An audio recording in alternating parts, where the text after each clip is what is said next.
yang diberkati Tuhan, bertemu kembali dalam seri pelajaran Sekolah Sabat. Sebelum kita belajar Sekolah Sabat, mari kita sama-sama tunduk kepala dan kita berdoa. Bapa kami dalam surga, puji syukur Tuhan atas penyertaan hari ini. Kami mendengarkan Engkau berfirman melalui pelajaran Sekolah Sabat. Kiranya Engkau tuntun kami ya Tuhan, agar kami dapat mengerti akan maksud Tuhan di dalam firman-Mu pada malam hari ini. Kiranya Kristus-Mu datang bersama-sama dengan kami. Kami sembahkan doa ini di dalam nama anak Yesus kami berdoa. Amin. Pelajaran Sekolah Sabat Minggu 10 November 2024. Judulnya adalah Mengenang Kembali kepada Abraham. Yesus tidak malu menyatakan siapa dirinya dan juga tidak segan menyebutkan para saksi untuk bersaksi tentang siapa dirinya, bahkan saksi yang telah lama meninggal, termasuk Abraham. Abraham bapamu bersukacita bahwa ia akan melihat hariku, dan ia telah melihatnya dan ia bersukacita. Yohanes 8 ayat 56. Mengapa kesaksian Abraham begitu penting sehingga dimasukkan ke dalam Injil Yohanes? Kejadian 12 ayat 3, Kejadian 18 ayat 16 sampai 18, Kejadian 26 ayat 4, Matius 1 ayat 1, serta Kisah Para Rasul 3 ayat 25.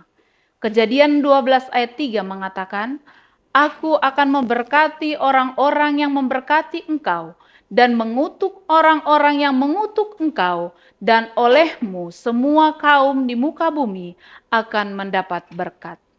Kejadian 18 ayat 16 sampai 18. Ayat 16 mengatakan, lalu berangkatlah orang-orang itu dari situ dan memandang ke arah Sodom.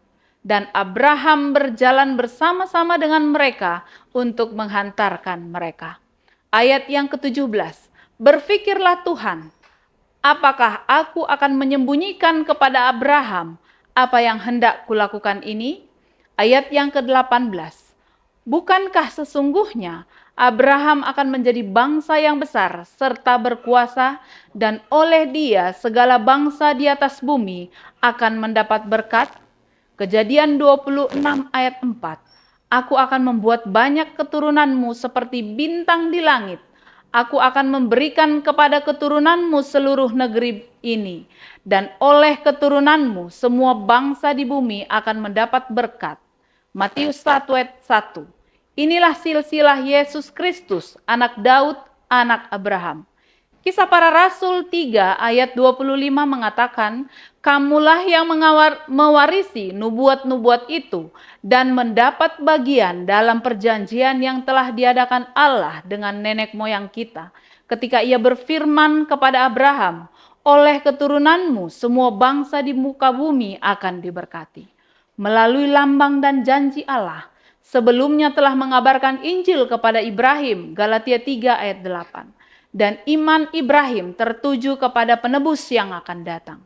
Kata Kristus kepada orang Yahudi, adapun Ibrahim bapa kamu gemar melihat hariku, dan ia sudah tampak dia dan bersukacita. Yohanes 8 ayat 56. Domba jantan yang dikorbankan sebagai pengganti Ishak adalah anak Allah yang akan dikorbankan sebagai pengganti kita. Pada waktu manusia dijatuhi hukuman mati oleh sebab pelanggarannya terhadap hukum Allah, Bapa sambil memandang kepada anaknya berkata kepada orang berdosa, hiduplah karena aku telah mendapati satu tebusan. Ellen G. White, Sejarah Para Nabi, halaman 173. Abraham adalah bapa bangsa Yahudi. Dia menerima janji bahwa melalui dia semua bangsa akan diberkati. Berkat ini datang melalui Mesias yang melalui keturunannya. Abraham juga merupakan bapa dari mereka yang merespons Allah dengan iman. Ibrani 11 ayat 8, 17 sampai 19.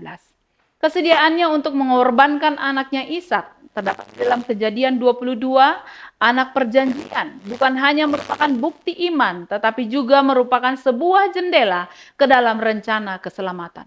Pada saat Yesus berkata, Abraham, bapamu bersukacita bahwa ia akan melihat hariku. Yohanes 8 ayat 56. Para pemimpin itu menjawab, umurmu belum sampai 50 tahun dan engkau telah melihat Abraham. Terdapat di dalam Yohanes 8 ayat 57. Jawaban Yesus sangat mengejutkan ketika kata Yesus kepada mereka, sesungguhnya aku berkata kepadamu, sebelum Abraham ada, aku telah ada. Yohanes 8 ayat 58. Yesus menggunakan bahasa yang mengingatkan kita pada apa yang Allah katakan kepada Musa di semak yang sedang menyala. Ini adalah sebuah pengakuan sebagai Allah, oknum yang ada dengan sendirinya. Tidak diragukan lagi para pemimpin memahami implikasi dari perkataannya karena mereka kemudian mengambil batu untuk melempari dia. Yohanes 8 ayat 59. Bacalah Roma 4 ayat 1 sampai 5 ayat yang pertama. Jadi apakah akan kita katakan kepada Abraham, bapa leluhur jasmani kita? Ayat yang kedua, sebab jikalau Abraham dibenarkan karena perbuatannya, maka ia beroleh dasar untuk bermegah tetapi tidak di hadapan Allah. Ayat yang ketiga, sebab apakah dikatakan nas kitab suci? Lalu percayalah Abraham kepada Tuhan, dan Tuhan memperhitungkan hal itu kepadanya sebagai kebenaran.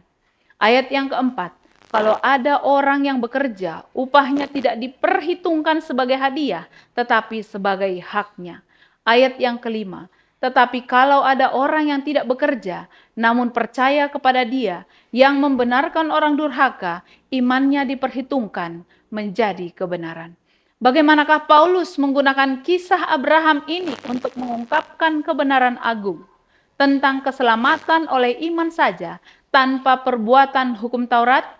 Bagaimanakah ayat-ayat ini menolong kita untuk memahami gagasan tentang Abraham sebagai bapa dari mereka yang hidup oleh iman? Tuhan memberkati. Mari kita sama-sama tunduk kepala dan kita berdoa. Bapa kami dalam surga, puji syukur Tuhan pada malam hari ini kami sudah mendengarkan Engkau berfirman. Bagaimana kami belajar dari Abraham, bahwa Abraham diakui sebagai bapa orang percaya. Kiranya Engkau menuntun kami ya Tuhan, agar kami menjadi orang yang percaya, yang takut akan Tuhan. Kiranya berkat-Mu senantiasa, Roh Kudus-Mu bersama-sama dengan kami. Biarlah dalam kehidupan kami selalu percaya kepada Tuhan.